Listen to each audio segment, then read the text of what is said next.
Okay guys, today I'm going to show you how to make a vanilla buttercream. I've been using the same recipe forever. I just basically rewrote it here to change a couple of the measurements. Like normally I'd do like 5 tablespoons of coffee mate in mine, but this is just a general, and this is like 1.5 what I usually make because I'm frosting a lot, so you can always change the measurements and get it just to your liking, the proper amount.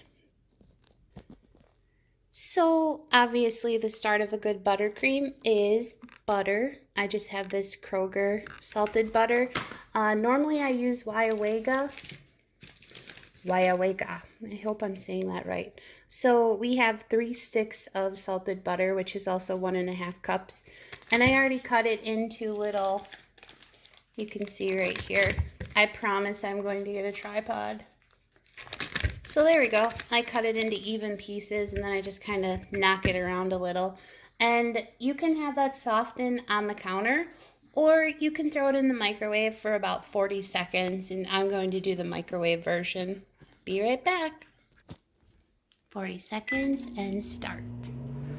La la la la la la la la la la. La la la la la la la la la la la la la la la la la la. Do do do do do do do do do. We're ready to go. And this is what your butter should look like it's just starting to melt down a hair. Now what I'm going to do is whip it and make sure it looks about right.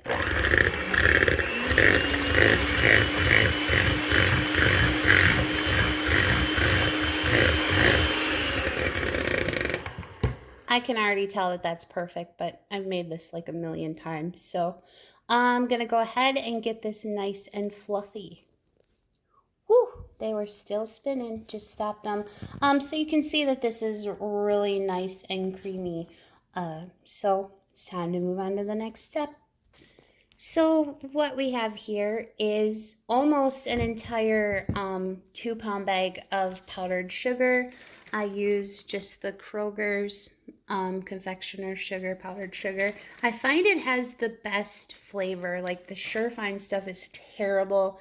I don't like the C&H. I find that the Kroger stuff is really decent. So we have 6.5 cups of powdered sugar, which is almost a bag.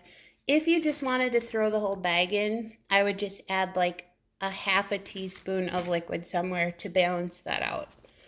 So 6.5 cups of powdered sugar, and to that I'm going to add a 1/4 teaspoon of popcorn salt, which I have right here.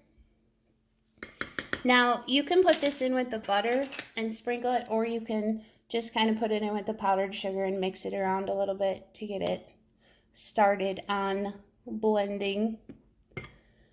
I do it both ways. Now there's already salt in your butter, so you're probably like, why are you adding more salt? You really need the salt to balance the sweetness. And if you don't use salted butter, I would actually recommend that you do an entire teaspoon of popcorn salt. So just for reference, the popcorn salt that I use is Morton. They also have, well, they don't, but there's also this Ballpark butter flavored, like a really fine salt powder. I've thrown that into frostings before, but it won't make your frosting nice and super white. So something to consider. So we've got our salt put in with the powdered sugar and our butter creamed. Now what we want to do is add some flavorings. So I'm going to add 2.5 teaspoons of vanilla extract. This is just Watkins, it's what I have. Unfortunately, it's not the best grade and it's not clear. So get the best you can afford for vanilla, but this will do fine. It's actually really great. And then I do a 1/4 teaspoon of butter flavor from Wilton. Again, like, why is she putting in the butter flavor? We already have almost an entire pound of butter, but I feel like, you know, it adds more. It does something, trust me. Okay, so we're just going to add in the 2.5 teaspoons of vanilla extract to the butter. And that also has the 1/4 teaspoon of the butter extract. Now, the next thing that we're going to do is we're going to add 10 tablespoons of heavy whipping cream. That's right, 10 tablespoons. This is going to make a lot of frosting. And, you know, if you have whole milk, you could do that too, but this is just, you know, if you're looking at it from like a buttercream standpoint. And basically, if you don't want to measure out 10 tablespoons, it's just a 1/2 cup plus 2 tablespoons if you want to make it a little easier. But I use this stuff right here from Kemp's. Woo, woo, woo. Camera 1, camera 2, camera 1, camera 2, camera 1, camera 2. Now we're going to whip it up a little bit.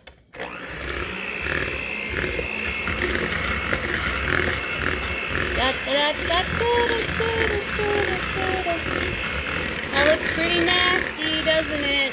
Looks super nasty. But we're gonna get to the good part.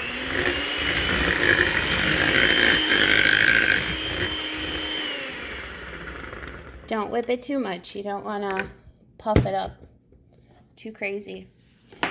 Now what we're going to do is add our powdered sugar. One moment, please. So now we're going to start adding our powdered sugar. I just have a measuring cup here to get it started. Start out by doing a little bit at a time. And once you see it start pulling together in the center, you can add more. So we're going to do another couple of cups. That wasn't a full cup, so we'll just throw in a bit more. Here we go. Going to keep on going.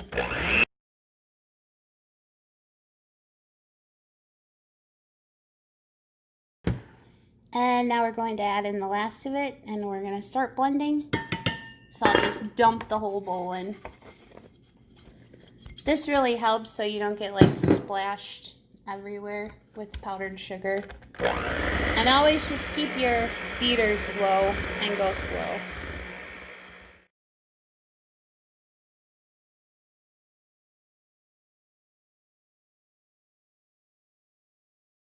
And you can see it's starting to come together, but this is the part where you want to grab a spatula and you just want to scrape down the sides of the bowl. This is kind of hard to do with one hand, but I like to just kind of fold it in to the mixture. So I'm going to do that quick.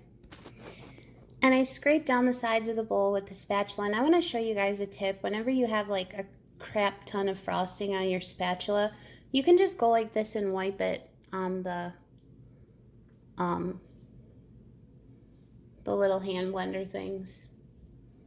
I have a KitchenAid mixer, but I don't know. I love hand blending, like with the hand mixer. All right, we're gonna finish it up.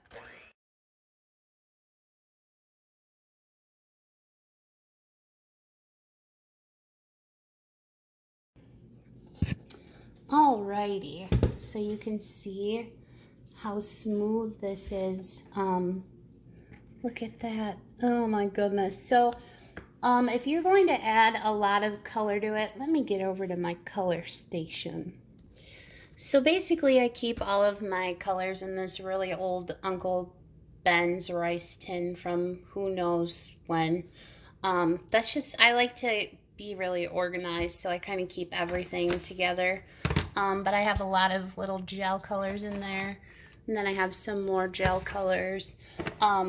So if you're adding like a liquid, let me see here if I have one. If you're adding like a liquid food color, you know, like the stuff you get in the little Easter egg kits, you can go ahead and add a little bit more powdered sugar to make sure it makes up for the liquid you're adding, because you need a lot of this generally to color your frosting. Whereas if you use the little paste colors, there's some old Duff ones, and then I have Wilton. If you're using the paste colors, these go a long way, like a little goes a long way, so you shouldn't have to add any additional powdered sugar.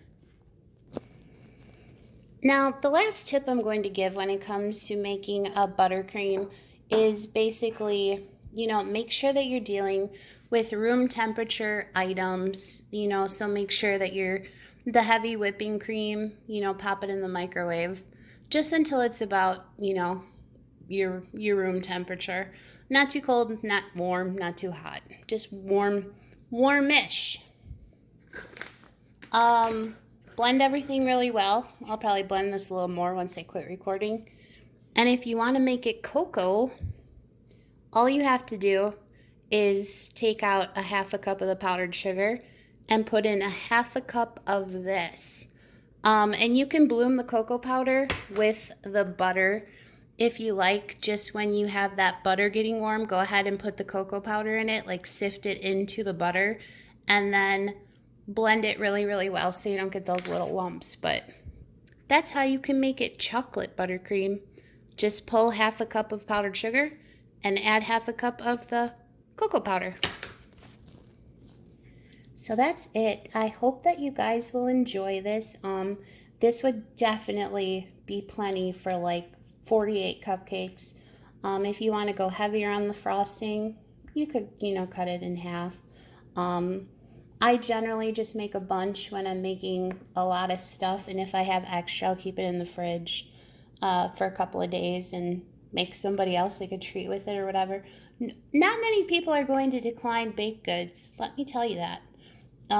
So yeah, just be careful if they're on a diet, like maybe make them zucchini bread with like Splenda or some crap, I don't know. But that is my buttercream recipe, and I'm happy to share it.